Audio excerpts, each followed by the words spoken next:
Hey everybody, Glenn here. A couple of weeks ago I did a comparison between the Onyx Silver Sky, my 2018, and this guy here, which is my 2019 American Professional Strat with the vintage modern pickups in them, the ones that are designed by Tim Shaw.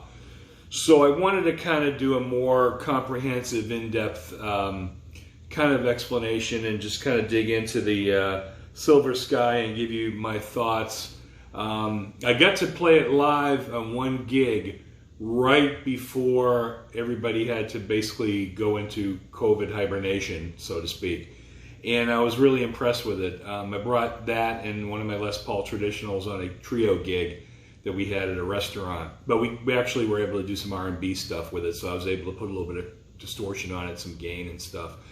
But I wanted to see if you guys could do me a favor. If you like what I'm doing, I'm going to do more of these videos. If you could like my YouTube page. My old YouTube page actually had some reviews that practically went viral, which I wasn't expecting that. And then things got a little hinky with trying to change the account and delete it, and it's like frozen in hyperspace. So I created this new page, YouTube page. So if you like what you hear and you're interested, I'm trying to grow my audience, and I'm starting from like ground zero. So please subscribe to the YouTube page if you like that. So that being said, I'm an instructor at Guitar Center in Florida, Lakeland, Florida to be specific. And right now just doing online lessons, but I do about 44, 45 students a week. And they were able to find this. They weren't getting any in the store, my store, and we had this shipped down from one of the guitar centers in Nashville.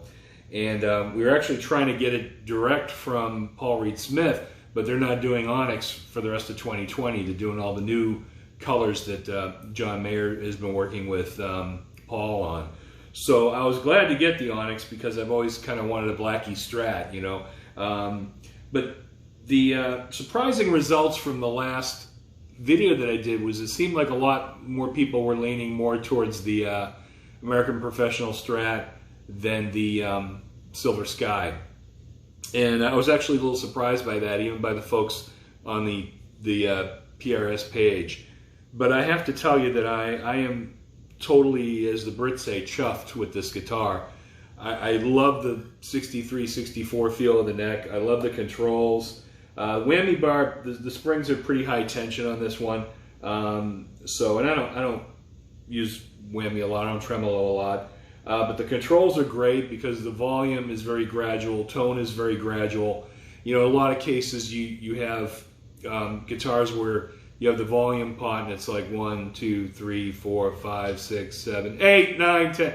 It jumps up when you get almost near the end of the volume pot by opening it up. So I thought I'd do a little bit of playing on it, kind of give you my overview. I can tell you right now that the radius does not bother me. Some people have asked me that. It does not choke out.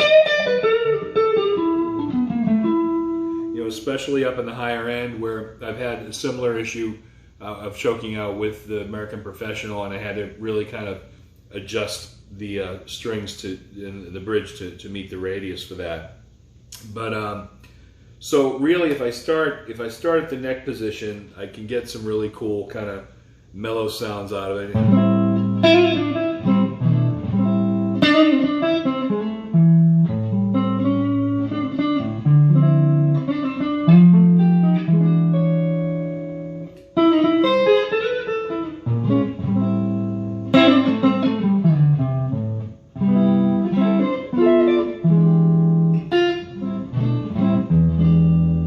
So that's basically the neck position, and then the fourth position in this is probably my favorite. It's just got that real, you know,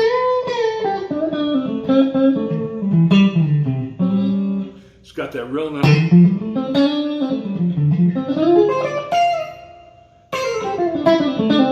real quacky, you know, like.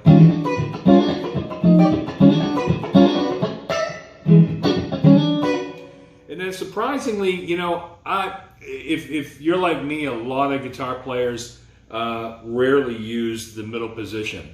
I know that the blues guitarist from Serbia, Ana Popovic, I think she goes by, she does a lot of soloing in the middle position, and she gets a great sound out of her Strats that way. But this one really has kind of a nice, you know,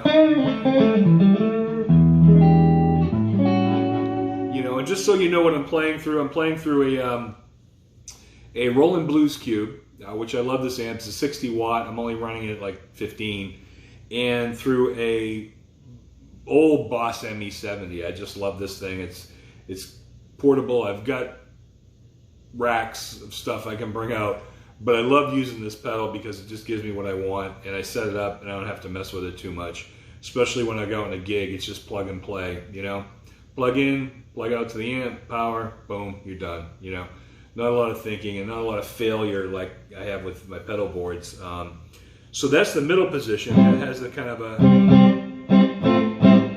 and then when you go to the second position, you know, quacky again, just a little brighter.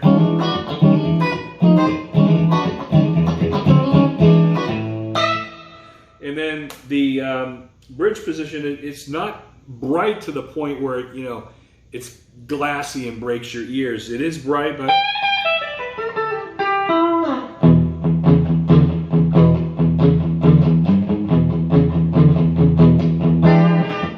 so let's go through the, let's put a little bit of a crunch on it, and I actually had some delay on it, and then just see what it's like. You know, you've got this,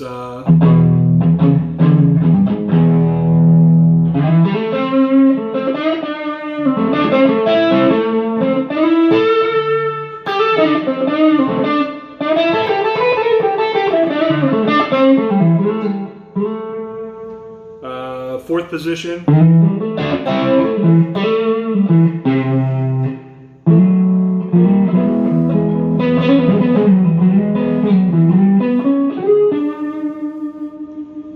Middle position.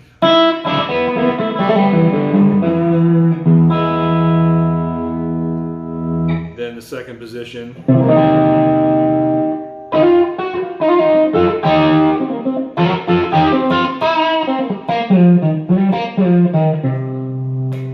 Then the bridge.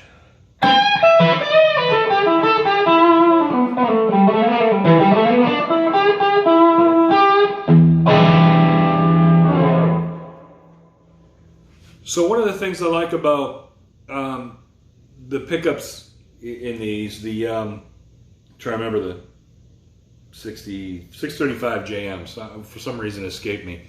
They're even throughout, and they're the same pickup in each position.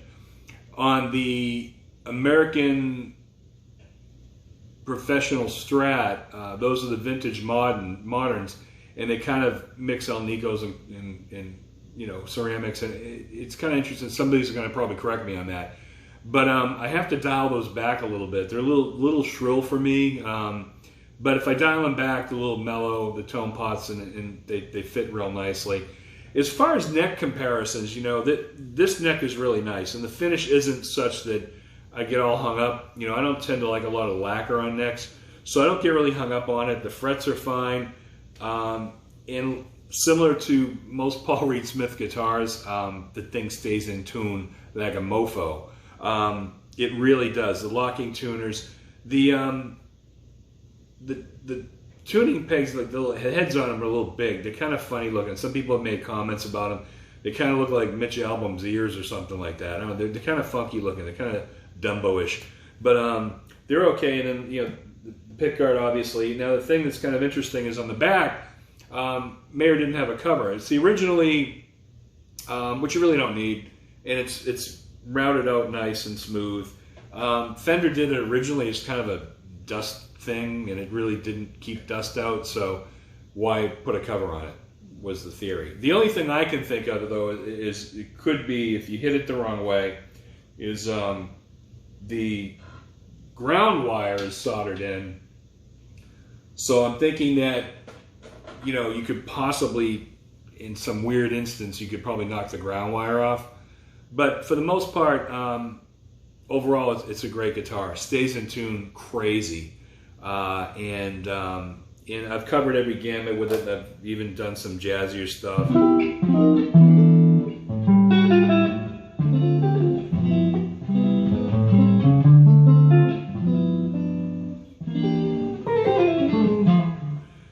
it really plays well. I did some R&B with it, and when you're doing some rhythm stuff, or you're doing some R&B, it says yeah.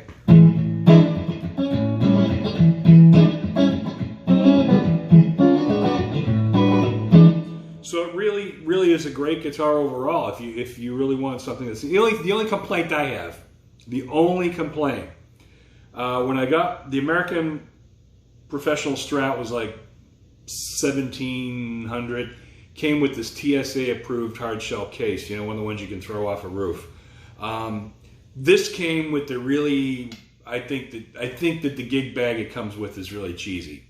And if you want the hard shell John Mayer Silver Sky case with the little badge on it, it's like $200. You can get a heck of a hard shell case for $100. So that's the only complaint I have, seeing it as this retails for like $23.99, all day long on GuitarCenter.com, Musician's Friend, Sweetwater. Naturally I get an employee discount, so I got it at a much better price. But it really is a great guitar, and for people to knock it, saying there's all kinds of Strats out there and stuff like that. Yeah, there is. The Strat's have been one of the most copied guitars in history, so why shouldn't Paul Reed Smith and John Mayer team up to make a better mousetrap? That's the way I look at it. This really is a better mousetrap. It's just not another copy. This has Paul's innovation all over it. So, great guitar. I highly recommend it.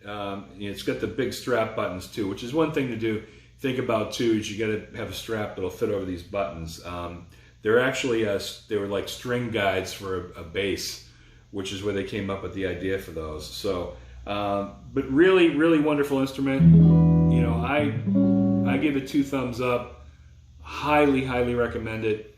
Again, if you like my video, I'm going to do more of these on different guitars and things like that. So I'm not going to be the type of guy that does a Les Paul review or a Dan Electro review and put it on the PRS site. So if you want to see more of the stuff I'm going to do here from my home studio while we're all in quarantine, like my YouTube page. And I review comments before they come out. Some people like to argue with you, and there are people that like to troll what you do. I'm not right 100% of the time. Neither is anybody. So just be polite. That's all I say. I'm a nice guy, and I just like to give people information about guitars that they might be on the fence about. So, anyways, great talking to you guys. I love the PRS page on Facebook. You guys have been tremendous support, tremendous source of entertainment, and a great escape. So, hope I can offer the same thing to you guys. Have yourselves a great day.